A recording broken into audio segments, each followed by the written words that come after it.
Namaste, A standard students. Today we are going to deal with supplementary reading section, and in that lesson number 17, that is first lesson in the supplementary reading. This is extract from the Arabian Nights, King Sindbad and his falcon. So this is about a story of king and his pet falcon. The falcon helped Sindbad even when it was about to die. King could not understand what falcon wants to say. Ultimately, king regretted for the loss he suffered as he kills falcon without any knowledge. So we'll start. There is some reading. Read the following questions and answer. Do you like pets? Okay. Name the pet that you have in your home. What are the facilities provided to these pets? How do you take care of the pets? How do masters often punish pets that disobey them? So this is what the questions given to you. You have to answer it. Now let's read the interesting story of King Sindbad and his pet falcon, and how the king punished his pet when she did not listen to him. So this is a story about the king and a falcon.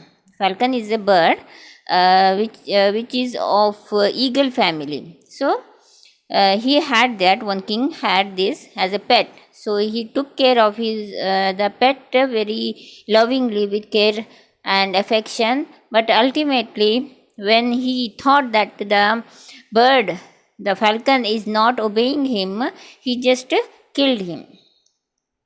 Once there was a king named Sindbad. The king was pleasure loving and in particular very fond of racing and hunting. The king had brought up a falcon as his pet. Wherever the king went, the bird went with him. Even at night, the falcon stayed with him on his fist. The king had a golden cup tied around her neck to provide her drink during hunting. So, this is the description how he took care of this bird. And so, the king his name is Sindbad. The king was pleasure loving. So, pleasure loving, and in particular, he was fond of racing and hunting. He liked racing and hunting. Hunting in the sense not just hunting, they used to go to forest for hunting. The king had brought up a falcon. So he had a pet which is a falcon. Wherever the king went, the falcon used to follow him. Even at night, the falcon used to stay on his sit on his fist. The king had a golden cup. So to drink water, there was a golden cup tied to the falcon around her neck. So to provide a drink during the hunting. So one day, when the king was sitting in his palace in a leisurely mood, the falcon said to the king. So one day they were taking rest. They were sitting idly. Then the falcon said to the king, "Oh, great king, now the time is suitable for hunting." So the falcon tells the king that this is the best time for hunting. The king liked her suggestion. He ordered his subordinates to make the necessary arrangements for the hunt. So he liked the suggestion of given by the falcon. So he asked other subordinates to make necessary arrangements for going hunting. The king set out hunting with the falcon on his fist. So they started to the forest for hunting purpose. The king and his men continued to travel till they reached a valley. His men formed a circular shroud of a net intended for the victim. Soon Gazelle was trapped within the net. The excited king cried, "Beware! Whoever allows the gazelle to escape from here will be punished to death." The net was lifted by the king's hunting troop from all the sides. Gradually, they began narrowing the net circle to trap the gazelle. She too moved towards the king and stood on her hind legs. Then she lifted her forelegs up to her breast, suddenly jumped above the head of the king and escaped out of the maze. The thwarting the whole effort, the king turned towards his men. He noticed them murmuring and pointing towards him. The king asked, Wazir, O Wazir, do my men want to say something? So now they went for hunting. And while they were going for hunting, they carried a net so that they can catch any animal. So they circle the net in a particular place and they go on moving and just moving in making a smaller circle, thereby they try to catch a gazelle. So while it was very much near for catch, the gazelle just jumped from above jumped above the head of the king, then escaped from the net. Sorry. So the king had already ordered, be aware, whoever allows the gazelle to escape from here will be punished to death. So this was the order. Now the gazelle is escaped. Who is responsible for this? It is the king himself.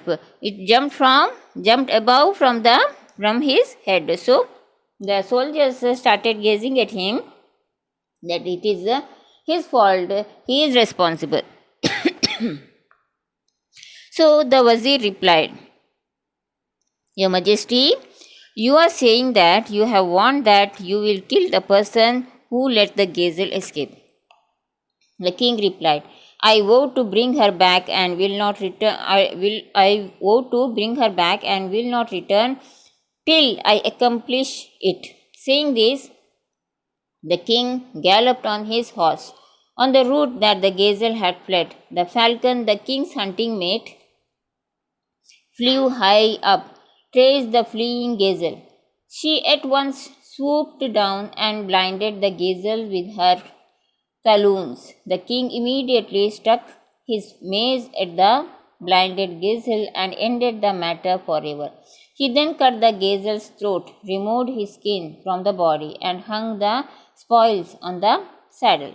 So, what he did, now Wazir said, the Wazir reminded that whoever allows the gazelle to escape, he will be punished. Now, king himself was responsible for the escape of the gazelle. So, the soldiers starting talking about saying something, and king came to know that they are showing fingers at the king himself. So what the king said, I vow to bring her back and will not return till I accomplish it. So the king understood that they are pointing at the king only.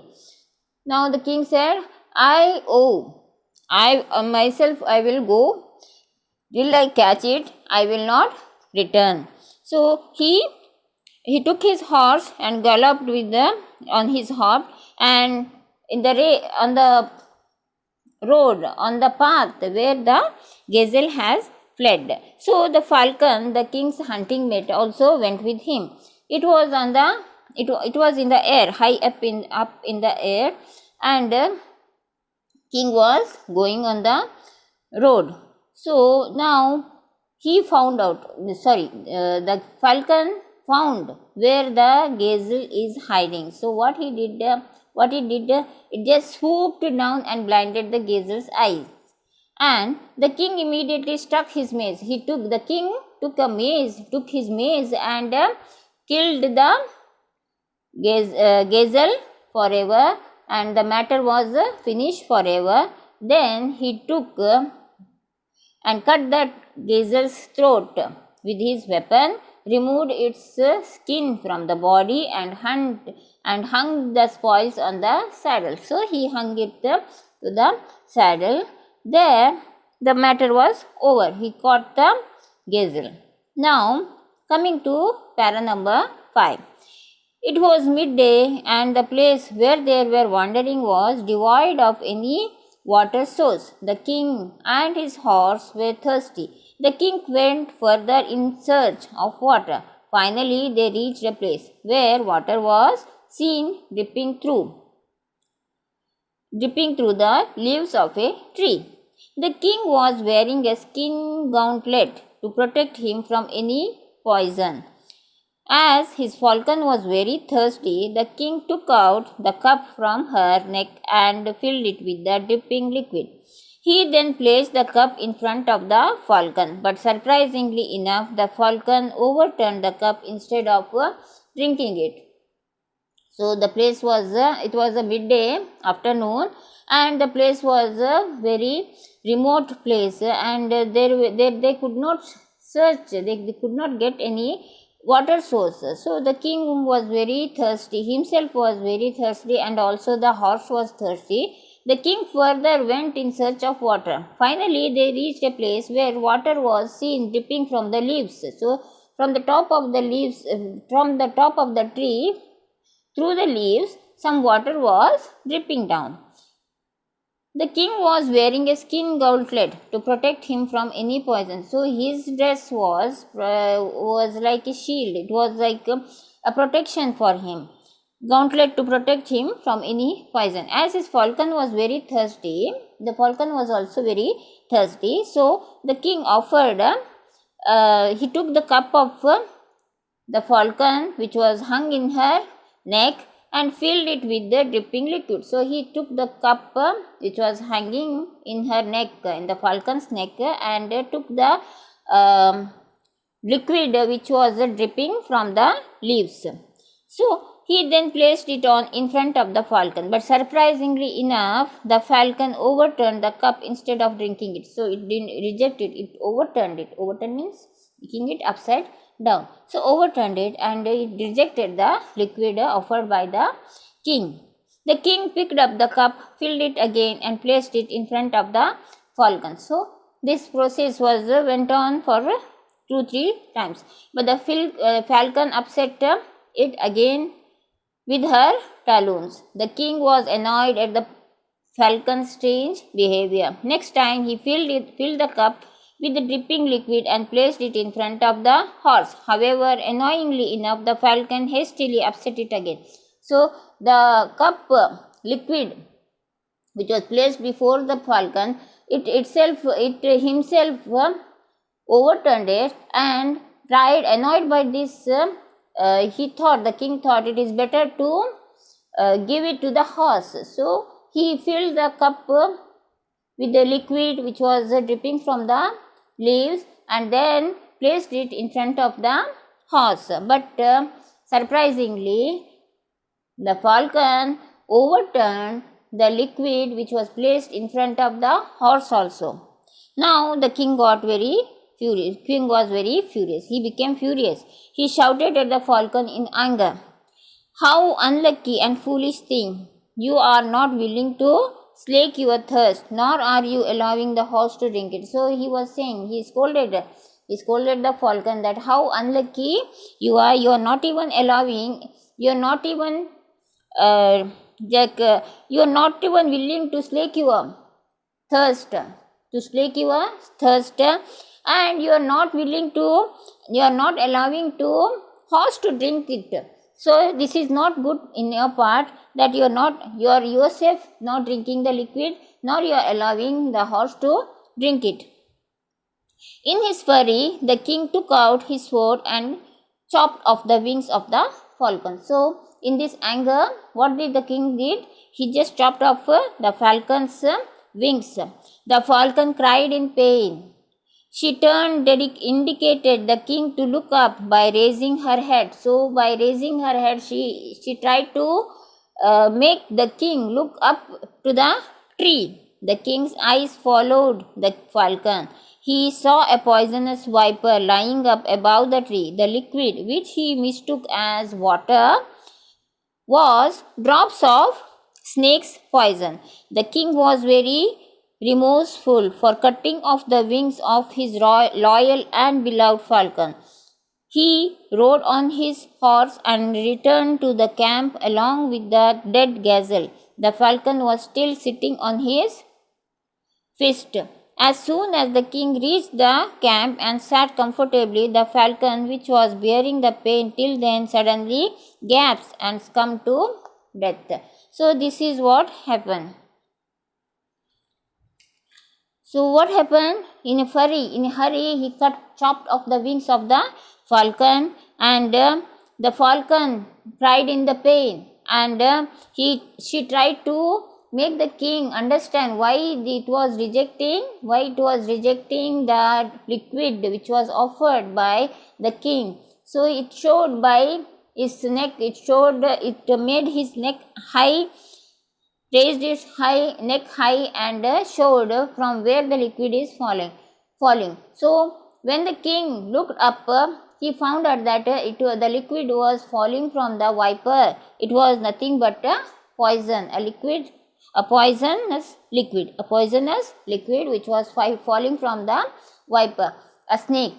So he was very sorry now. He was very sorry, and the king was very remorseful for cutting off the wings of the loyal and beloved falcon. Now he is feeling very sorry. He is feeling sorry and sad. He rode on his horse. So he rode on his horse back to the camp where they were staying in the forest. So he rode on his horse, and the falcon was sitting on his fist.